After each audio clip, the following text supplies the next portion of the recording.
عبد اللطيف تزف بشرى سرة. 5 أبراج.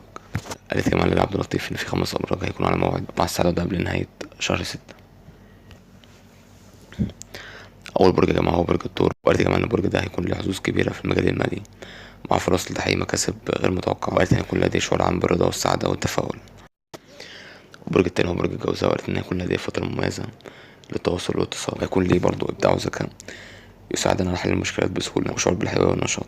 البرج التالت يا جماعة هو برج السرطان، وده هيكون ليه حظوظ كويسة في المجال العائلي، وهيكون ليه فرصة لإصلاح الخلافات، وهيكون ليه شعور بالأمان والاستقرار النفسي. البرج الرابع يا جماعة هو برج العذراء، وقت إن يكون لديه فرص لإظهار مهاراته وقدراته، وهيكون ليه برضه تحسن ملحوظ على صحته البدنية والنفسية.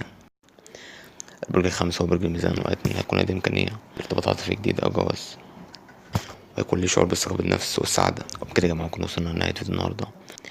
متنسوش لو اشترك في القناة، والسلام عليكم ورحمة الله وبركاته.